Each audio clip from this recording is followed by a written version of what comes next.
And the Oscar goes to Zoe Saldaña. I knew the 2025 Oscars would deliver drama, but I didn't think Zoe Saldaña would end up at the center of it all. One minute, she's celebrating her historic Best Supporting Actress win for Emilia Pérez, and the next, she's defending the whole movie in front of the press like a lawyer in a courtroom drama. If you missed this, buckle up because it's spicy. First of all, I'm very, very sorry that you and so many Mexicans felt offended. It started right after Zoe took home her shiny gold man. A Mexican reporter stood up in the press room and addressed the controversy. That's a tough way to kick off your post-win victory lap, right? The reporter said Emilia Pérez missed the mark when it came to representing Mexico, the country at the heart of the story, and that many Mexicans felt offended. Not exactly a casual congrats moment. Now, Zoe could have dodged the whole thing.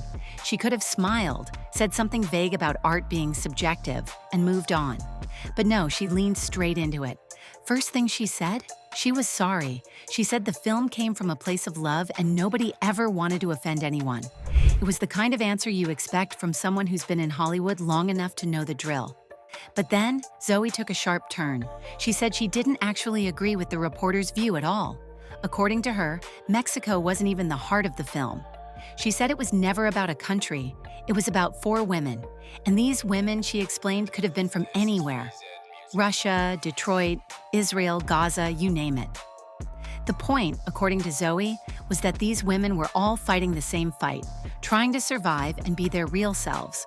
Now, you don't have to be a film scholar to know that was never going to sit well with everyone. If a movie is set in Mexico, stars a Mexican cartel boss, and leans into cartel violence, people are naturally going to expect some cultural responsibility. Zoe saying Mexico wasn't the focus felt like trying to argue that Titanic wasn't about the ship, and the internet had thoughts. Some people cheered Zoe on, saying she was standing her ground like a queen. Others called her dismissive and out of touch, saying you can't erase the setting and the culture just because the script is about friendship. The debate spread faster than spoilers on Oscar night, but this whole Emilia Pérez saga didn't just start that night. This film had been stirring the pot for months. First, there was backlash from LGBTQ groups who said the movie fell into outdated trans tropes. GLAAD even called it a step backward for trans representation. Then, to make things messier, Carla Sofia Gascon, the trans actress who starred in the film, got caught up in controversy over some pretty nasty old tweets. Oscar nominee Carla Sofia Gascon is catching heat for controversial takes she posted online in recent years about everything from Islam to George Floyd. Racist tweets, Islamophobic tweets, and even a few about George Floyd. Let's just say it wasn't a great look. And let's not forget the film's own director, Jacques Audiard. He rubbed people the wrong way, too, with offhand comments about the Spanish language and his outsider take on Mexican culture. Jacques made things worse when he admitted he didn't do much research on Mexican culture before making a movie about Mexico. That's like me writing a cookbook without knowing how to boil water. By the time award season rolled around, Emilia Pérez was basically a magnet for drama, the kind of film that collects both nominations and angry think pieces. So when Zoe stood up there after her win, she wasn't just talking to one reporter. She was stepping into a whole storm.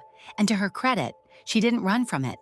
She said she's open to sitting down with Mexican fans and critics, ready to have a real conversation about how the film could have done better. Whether people believe her or not, that's another story. Now here's where it gets even more complicated.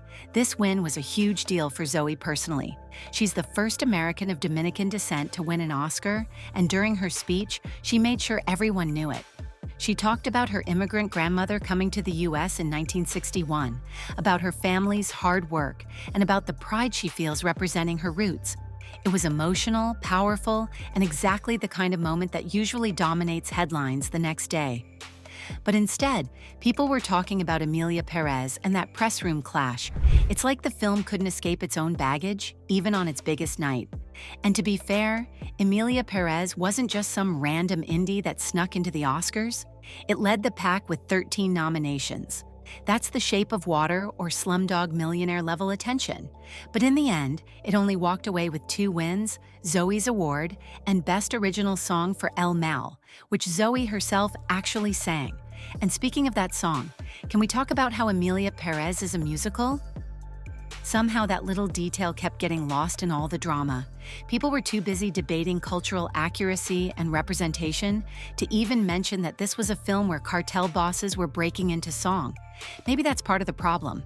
The film tried to do so much. Crime story, friendship drama, trans journey, musical fever dream, that it ended up stepping on all sorts of toes. So where does that leave Zoe? She's got her Oscar, her historic moment, and a brand new controversy to navigate. My guess? She'll be fine.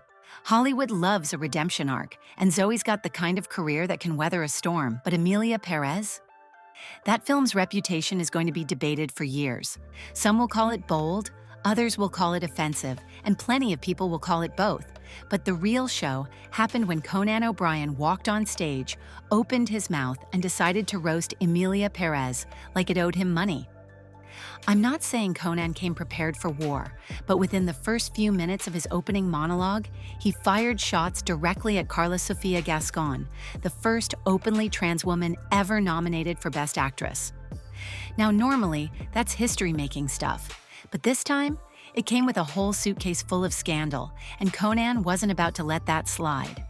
He was running through the Best Picture nominees, cracking jokes like he was speedrunning a roast battle, and when he hit Honora, he mentioned how many times they dropped the F word. Then, without missing a beat, he said that still fewer times than Gascon's publicist probably swore when her old tweets came out. 2 wins already. I guess Americans are excited to see somebody finally stand up to a powerful Russian. That's when I knew this Oscars wasn't playing it safe. If that wasn't enough, Conan looked right at Gascon and said if she planned to tweet about the Oscars later, just call him Jimmy Kimmel. That's the kind of joke that lands like a punch to the gut, especially when it's true. And Carla, if you are going to tweet about the Oscars, remember, my name is Jimmy Kimmel. Now, Netflix's co-CEO Ted Sarandos also had to answer for this mess because Emilia Pérez is their baby. When reporters asked him how Netflix handled the scandal, he said they focused on the film itself. That's corporate talk for we ignored the fire and hoped it would go out on its own. Spoiler, it didn't. And yet, somehow Zoe Saldaña managed to dodge the worst of it. Saldaña handled it like a pro. She said she's happy to sit down with her Mexican brothers and sisters to talk about how the film could have been better. That's classy, but it also sounded a little like, we can talk about it. After I finish polishing my Oscar, and if you think this is just some Hollywood drama that'll disappear after award season, think again. This is exactly the kind of mess that sticks to a film forever. Years from now, no one's going to remember how many nominations it got. They'll remember the transphobic tweets, the cultural backlash, and Conan O'Brien turning it all into punchlines. Now here's my favorite part. Right before the show, Conan told the New York Times that he was thinking hard about which jokes to tell and which to skip. And finally, for such a prestigious night, it's important that everyone is properly dressed, okay? You're dressed well. Adam. Conan, what's up, my brother? He said his job was to celebrate the movies, not preach politics. And yet, within minutes, he was roasting a Best Actress nominee like she personally insulted his mother. That's the kind of chaos I live for. And look, I'm not saying the Oscars needed the controversy to stay interesting, but I am saying that without it, we'd probably still be talking about the runtime or whether the snacks at the after-party were gluten-free. Instead, we got drama, scandal, and the kind of Hollywood gossip that'll keep people arguing all year. And if you ask me, that's the real magic of the Oscars. The movies might fade, but the mess lives forever. That's the 2025 Oscars for you. Part award show, part reality TV, and a whole lot of what did I just watch? Zoe Saldaña might have her Oscar, but Emilia Pérez has enough baggage to fill a telenovela. Now, I want to hear from you. Do you think Zoe handled the backlash like a pro, or did she just make things worse?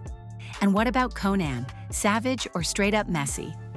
Drop your take in the comments, and don't forget to hit that like button if you live for this kind of Hollywood chaos. Subscribe for more, because this Oscar tea is just getting started.